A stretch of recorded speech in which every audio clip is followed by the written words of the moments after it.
এদিকে সাতকানিয়া, বাঁশখালী ও চন্দনা এসে বন্যা পরিস্থিতির কিছুটা উন্নতি হয়েছে, তবে এখনও ৭ লাখ মানুষ পানিবন্দী। পানি নামার সাথে সাথে দৃশ্যমান হচ্ছে ঘরবাড়ি, হাটবাজার, কৃষিজমি ও মৎস্য খামারের ক্ষতচিহ্ন। উদ্ধার কাজ ও ত্রাণ সহায়তায় মাঠে নেমেছে সেনাবাহিনী। বিস্তারিত জানাতে চট্টগ্রাম থেকে যুক্ত আছেন সহকর্মী কাজী মাহফুজ।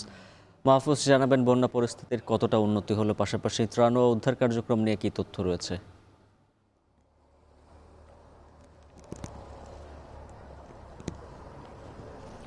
উজ্জ্বল, ত্রাণ এবং উদ্ধার যে কার্যক্রম সেটি কিন্তু গত কয়েকদিন ধরে চলছে। তবে আজকে নতুন করে যে তথ্য সেটি হচ্ছে সেনাবাহিনী সকাল থেকে চট্টগ্রামের বন্যা দুর্গত এলাকাগুলোতে, বিশেষ করে দুর্গম যে এলাকাগুলো রয়েছে যেখানে ত্রাণ সহায়তা পৌঁছাতে এবং উদ্ধার কাজ করতে বেগ পেতে হচ্ছে, সেখানে তারা উদ্ধার কার্যক্রম শুরু করেছে। আমরা দেখেছি সকালে চট্টগ্রামের কেরানীহাট অংশে সেনাবাহিনীর একটি দল তারা নৌকায় করে দুর্গম এলাকাতে যারা পানিবন্দী আছেন তাদেরকে উদ্ধার করে নিয়ে আসছেন এবং ত্রাণ সহায়তা পৌঁছে দিচ্ছেন। আমরা দেখতে পাচ্ছি চট্টগ্রামের গত 5 দিনের ভারী বৃষ্টি, পাহাড়ি ঢল, একই সাথে সমুদ্র তীরবর্তী যে এলাকাগুলো রয়েছে সেখানে জোয়ারের পানিতে একেবারে প্লাবিত হয়ে গেছে। সেই জায়গাতে আজকে আমরা দেখতে পাচ্ছি কিছুটা উন্নতি হয়েছে।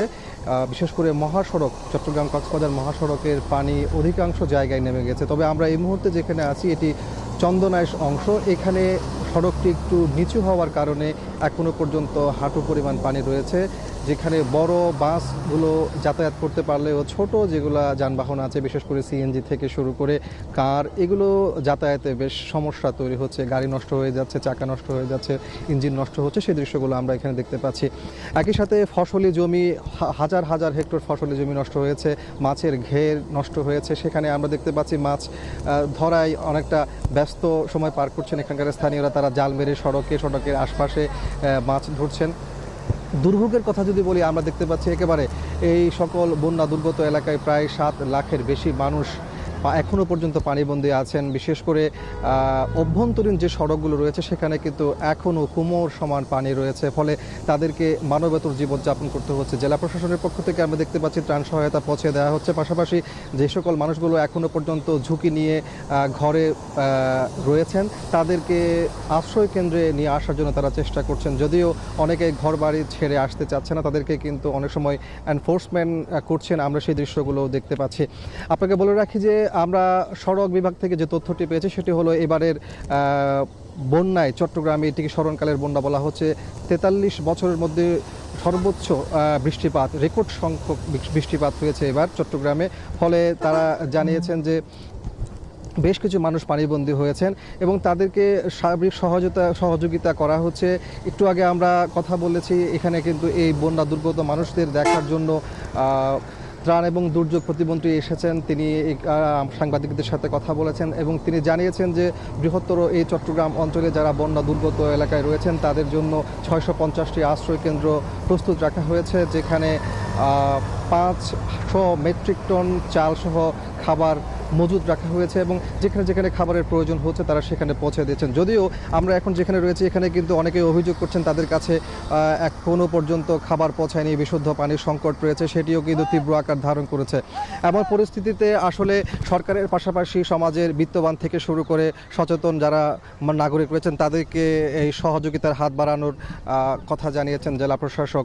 আর সড়কের যে ক্ষতি হয়েছে সেটি আমরা জানতে পেরেছি যে প্রায় 517টি সড়ক রয়েছে চট্টগ্রামে, তার মধ্যে অর্ধেকের বেশি সড়ক কিন্তু ক্ষতিগ্রস্ত হয়েছে। একই সাথে কালভার্ট থেকে শুরু করে সেতু, 176টি কালভার্ট সেতু ক্ষতিগ্রস্ত হয়েছে এমনটি জানিয়েছেন। তো সবকিছু মিলিয়ে আমার কাছে এই ছিল চট্টগ্রামের বন্যা দুর্গত এলাকার সবশেষ তথ্য।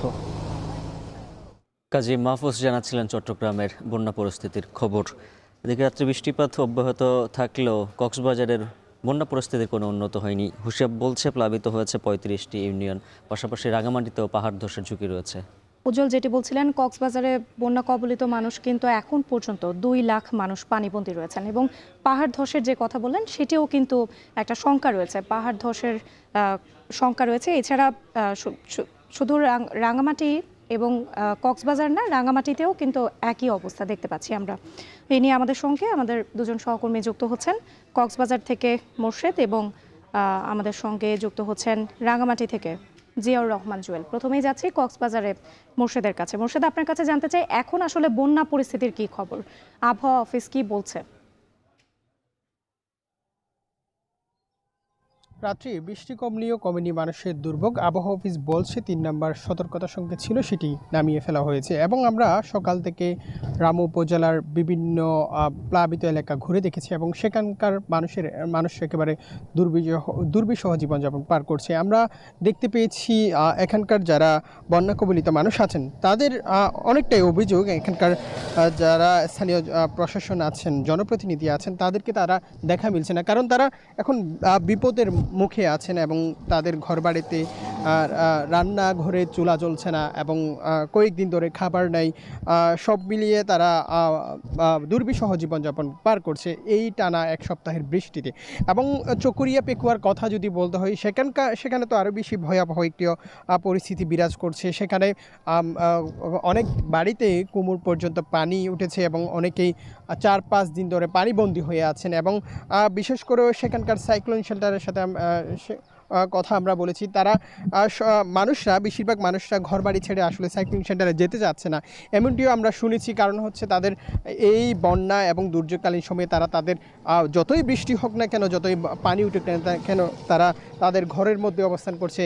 যে কোনো ভাবে একটু বেঁচে থাকার মতো একটা সময় নিয়ে তারা ঘরের মধ্যে থেকেছেন, এমন একটি বিষয় আমরা শুনেছি। এবং চকরিয়া পেকুয়ার বন্যা পরিস্থিতি আসলে ভয়াবহ। এবং যেহেতু বৃষ্টি কমেছে এবং গতকালও বৃষ্টি কমেছে এবং আজকে থেমে থেমে কিছুটা বৃষ্টি হলিয়ে বৃষ্টি কমেছে, তবে এরকম বৃষ্টি কমতে থাকলে বন্যা পরিস্থিতি কিছুটা উন্নতি হতে পারে। এবং অন্যদিকে পাহাড় ধসের কথা যদি বলতে হয়, গত 2 দিন ধরে পাহাড় ধসের কোনো ঘটনা ঘটেনি, তবে এর আগে কক্সবাজারে পাহাড় ধসে প্রায় রোহিঙ্গা ক্যাম্প সহ স্থানীয় সহ প্রায় 20 জনের মতো প্রাণহানির ঘটনা ঘটেছে। এবং গতকালকে চকরিয়াতে পানিতে ডুবে এক কিশোরীর মৃত্যু হয়েছে, আমরা সেটি জানতে পেরেছি এবং আপনাদেরকে দেখানোর চেষ্টা করছি। এবং এই মুহূর্তে যে এলাকাটিতে আমরা আছি, এখানকার প্রায় 15 থেকে 20,000 পরিবার রয়েছে, সেখানে পানি উঠেছে, একেবারে প্লাবিত হয়েছে। এবং এই যে গ্রামটি দেখতে পাচ্ছেন, এখানে একেবারে পানিতে ডুবা ছিল। সেক্ষেত্রে বৃষ্টি কমে যাওয়ায় পানি আস্তে আস্তে নামতে শুরু করেছে, মানুষ আবারও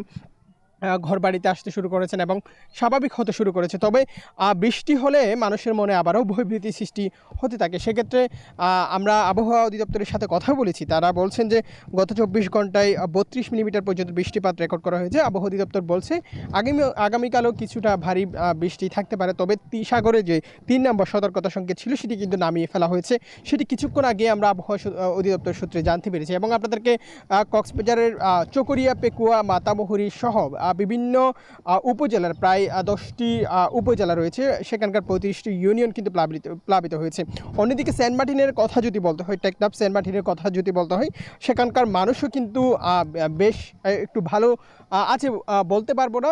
সেখানে আমরা সেন্ট মার্টিনের খবর নিয়েছি, সেখানে সবচেয়ে যেহেতু নৌ যোগাযোগ বন্ধ রয়েছে, নৌ চলাচল বন্ধ রয়েছে, সেক্ষেত্রে সেখানকার মানুষও দুর্বিষহ জীবনযাপন পার করছে। এবং সেন্ট মার্টিনে খাবার নেই, বিদ্যুৎ নেই, এমন একটি পরিস্থিতি বিরাজ করছে। যদিও বা জেলা প্রশাসন থেকে বলছে সেন্ট মার্টিনে খাবার পৌঁছে দেওয়া হয়েছে, শুকনো খাবার, চাউল পাঠিয়ে দেওয়া হয়েছে, এমনটি আমরা শুনেছি। এবং আরেকটি বিষয় বলে রাখি, জেলা প্রশাসন থেকে বলছে যে দুর্যোগ মোকাবেলায় প্রায় 648টি আশ্রয় কেন্দ্র খোলা রাখা হয়েছে, এমনটি আমরা জানতে পেরেছি। রাত্রে এ ছিল সর্বশেষ। জানবো রাঙামাটির পরিস্থিতি, জিয়াউর রহমান জুয়েল যুক্ত আছেন।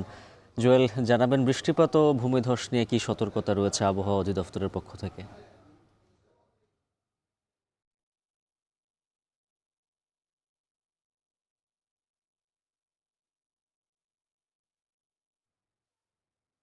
উজ্জ্বল, গত 8 দিন ধরে যে বৃষ্টিপাত হচ্ছে, এর মধ্যে পাহাড়ের যে রাঙামাটি, সেখানকার আসলে জনজীবন একেবারে বিপর্যস্ত বলা চলে। বিশেষ করে রাঙামাটির যে নিম্নাঞ্চল গুলো রয়েছে, সেখানে যেমন বন্যা পরিস্থিতি তৈরি হচ্ছে, এরই মধ্যে যে অব্যাহত বৃষ্টিপাতে সেখানে বেশ কিছু পাহাড় ধসের ঘটনা ঘটেছে। রাঙামাটি জেলা প্রশাসনের হিসেব মতে এখন পর্যন্ত ছোট বড় 125টি পাহাড় ধসের ঘটনা ঘটেছে। এর সঙ্গে আর এক সর্বশেষ যে বাঘাইছড়ির সঙ্গে খাগড়াছড়ির যে যোগাযোগ, সেখানে আসলে 3 কিলো নামক এলাকায় সড়ক ধসে গিয়ে একেবারে যোগাযোগ বিচ্ছিন্ন হয়ে রয়েছে। এর সঙ্গে আরেকটু বলতে চাই, রাঙ্গামাটির সঙ্গে বান্দরবানের যে সড়ক যোগাযোগ, সেখানে চন্দ্রকোনা ফেরি অত্যাধিক স্রোতের কারণে কর্ণফুলী নদীতে সেখানে আসলে ফেরি চলাচল বন্ধ রয়েছে, যার কারণে সড়ক যোগাযোগ বন্ধ। একই সঙ্গে এই বান্দরবান রাঙ্গামাটি সড়কে ব্রিজঘাটা যে সেতু রয়েছে রাঙ্গুনিয়ার শিলক এলাকায়, সেটি ধসে গিয়ে একেবারে সড়ক যোগাযোগ বিচ্ছিন্ন হয়ে আছে। এর বাইরে একটুখানি বলি যে এই পাহাড় ধস কিংবা সড়ক বিচ্ছিন্নের ঘটনার বাইরেও হ্রদ তীরবর্তী যে অঞ্চলগুলো রয়েছে, বিশেষ করে রাঙামাটির বা বাঘাইছড়ি, সেখানে আসলে 30টি গ্রাম প্লাবিত হয়ে সেখানে 7,000 পরিবারের অন্তত 20,000 মানুষ পানিবন্দী। সেখানে 19টি আশ্রয় কেন্দ্রে 2,366 জন মানুষ সেখানে অবস্থান নিয়েছেন বলে আমরা উপজেলা যে প্রশাসন রয়েছে তাদের সূত্রে জানতে পেরেছি। বলে রাখি, সেখানে আসলে মানুষজন নানাভাবে আসলে বিরক্ত হচ্ছেন যে এইভাবে প্রশাসন থেকে যেভাবে যোগাযোগ করার কথা সেভাবে যোগাযোগ পাচ্ছেন না। একই সঙ্গে সেখানকার আভ্যন্তরীণ যে সড়ক ব্যবস্থা সেগুলো তলে গিয়ে মানুষের জনজীবন একেবারে দুর্বিষহ হয়ে উঠেছে। সেখানকার একটি প্রাথমিক বিদ্যালয়, বিশেষ করে মুসলিম ব্লক সরকারি প্রাথমিক বিদ্যালয়, সেখানে 3 দিন থাকার পরে একবেলা খাবার পেয়ে মানুষজন সেখানে আসলে বেশ অভিযোগ করেছেন। এর বাইরেও মানুষের খাবার, সুপেয় পানি, শিশু খাদ্য এবং যে আহ, আহ, অন্যান্য যে নিরাপত্তার ব্যবস্থা সেটিও আসলে একেবারে দুর্বল বলে সেখানকার মানুষজন অভিযোগ করেছেন।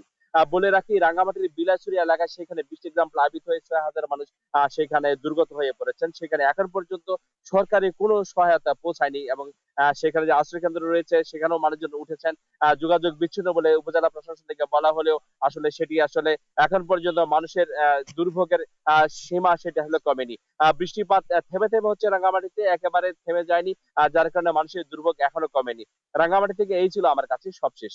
উজ্জ্বল। জিয়াউর রহমান জুয়েল জানাচ্ছিলেন রাঙামাটি থেকে বন্যা পরিস্থিতির খবর।